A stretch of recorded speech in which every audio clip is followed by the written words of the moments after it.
Wahai manusia, sesungguhnya engkau hanyalah kumpulan hari. Sehari darimu pergi, satu bagian dari dirimu pun mengiringi. Barang siapa tidak memiliki adab tata krama, maka ia tidak berilmu.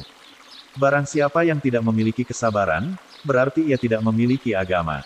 Dan barang siapa tidak memiliki ketakwaan, berarti ia tidak mempunyai kedudukan di dekat Allah. Barang siapa yang berusaha menyaingi agamamu, maka berkompetisilah, dan kalahkan dia. Dan barang siapa yang berusaha menyaingi duniamu, maka biarkanlah dia dengan dunia.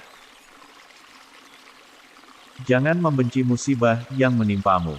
Karena apa yang kamu benci, bisa jadi menjadi penyebab solusi bagimu, dan apa yang kamu sukai bisa jadi menjadi penyebab kehancuranmu. Di antara tanda-tanda Allah berpaling daripada seseorang ialah, Allah menjadikan kesibukannya pada perkara-perkara yang tidak bermanfaat bagi dirinya. Orang yang beramal tanpa ilmu, seperti orang yang berjalan tanpa panduan.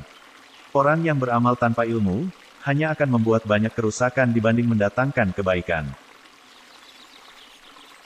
Juallah duniamu untuk akhiratmu, niscaya kamu beruntung di keduanya. Dan janganlah kamu jual akhiratmu untuk duniamu, karena kamu akan merugi di keduanya. Dunia itu hanya 3 hari saja, 1 hari kemarin, sudah pergi dengan segala isinya, tanpa bisa diulang kembali. 2 hari esok, yang mungkin saja engkau tidak bisa menjumpainya, lantaran ajal menjemputmu.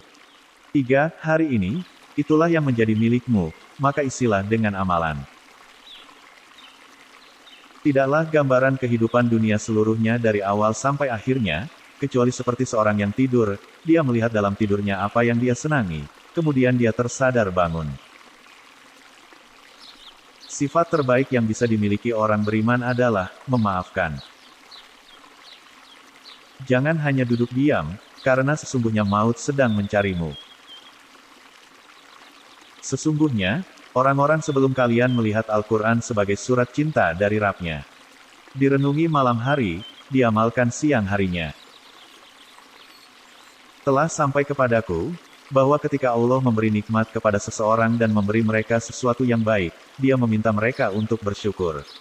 Jika mereka bersyukur, dia mampu memberi yang lebih banyak kepada mereka. Tetapi jika mereka tidak bersyukur, dia mampu untuk mengubah nikmatnya menjadi azab. Siapa yang tidak menjaga lisannya, maka ia tidak bisa memahami agamanya. Engkau mengejar dunia dan segala kenikmatannya. Padahal dunia adalah hukuman bagi Nabi Adam. Ketahuilah, bahwa kamu tidak mampu mencintai Allah, sampai kamu mencintai dan mentaatinya. Dunia adalah sebuah kendaraan untukmu.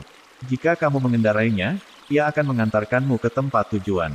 Namun jika dunia itu yang mengendaraimu, maka kamu akan jatuh dalam kehancuran. Kesabaran adalah harta yang baik. Allah tidak memberikannya, kecuali kepada orang yang dikasihinya.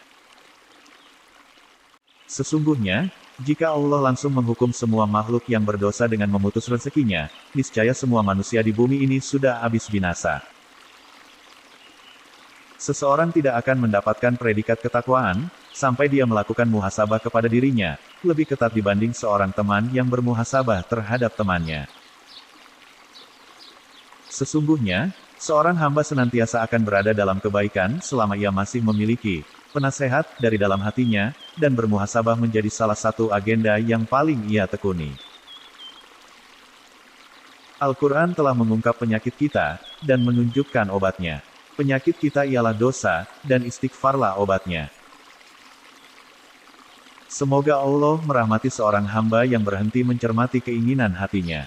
Apabila niatnya untuk Allah, maka dia akan teruskan, namun apabila untuk selainnya maka dia akan tunda sampai niatnya benar. Lakukanlah kebaikan sekecil apapun, karena kau tak pernah tahu kebaikan apa yang akan membawamu ke surga. Seorang hamba akan berada dalam kebaikan, selama dia mampu menasehati dirinya sendiri. Dan selalu menghisap dirinya sendiri. Sesungguhnya di antara lemahnya imanmu ialah, engkau lebih percaya kepada harta yang ada di tanganmu, daripada apa yang ada di sisi Allah. Sesungguhnya seorang mukmin di dunia ini, bagaikan tawanan yang selalu berusaha untuk terlepas dari perbudakan. Dia tidak pernah merasa aman dari sesuatu pun hingga dia menghadap Allah, karena dia mengetahui bahwa dirinya akan dimintai pertanggungjawaban atas semua itu. Tawadu adalah, tatkala engkau keluar dari rumahmu dan tidaklah engkau menjumpai seorang muslim pun, kecuali engkau memandang dia lebih utama dibandingkan dirimu. Wahai anak Adam, injaklah bumi ini dengan kakimu. Sungguh, sekecil apapun dia, pasti bakal menguburmu. Sesungguhnya engkau itu senantiasa sedang mengurangi usiamu, semenjak engkau dilahirkan dari perut ibumu. Sungguh ada seorang terjatuh dalam sebuah dosa, kemudian ia tidak bisa melupakan, bahkan selalu bersedih hati karenanya, hingga akhirnya ia pun masuk ke dalam surga. Nikmat berumah tangga akan terasa dengan 3 cara. 1. Menegakkan peribadatan kepada Allah. 2. Qanaah dengan apa yang dimiliki. Dan 3. Mensyukuri pasangan hidup yang Allah berikan untuknya. Jika kau melihat ada seseorang yang mengunggulimu dalam urusan dunia, maka unggulilah dia dalam urusan akhirat. Sungguh, dunia mereka akan hilang dan akhirat akan kekal. Wahai pemuda, carilah akhirat, karena seringkali kita melihat orang-orang yang mengejar akhirat juga mendapatkan dunia. Akan tetapi kita tidak pernah melihat, orang-orang yang mengejar dunia, akan mendapatkan akhirat bersama dengan dunia. Jika urusan sholatmu sudah kau anggap sepele, maka apa yang sebenarnya kau anggap penting? Barang siapa mencela dirinya sendiri di hadapan banyak orang, sesungguhnya dia telah memuji dirinya. Dan hal itu adalah salah satu tanda ria. Orang sombong itu seperti orang yang berada di atas gunung. Dia melihat orang lain kecil, demikian juga orang lain melihatnya kecil. Tetaplah berbuat baik pada orang yang berbuat jelek padamu. Jika tidak bisa, maka jangan sampai engkau berbuat jelek pada orang yang berbuat baik padamu. Wahai manusia, sesungguhnya aku tengah menasehati kalian, dan bukan berarti aku orang yang terbaik di antara kalian, bukan pula orang yang paling soleh di antara kalian. Andai kata seorang muslim tidak memberi nasihat kepada saudaranya kecuali setelah dirinya sempurna, niscaya tidak akan ada pemberi nasihat.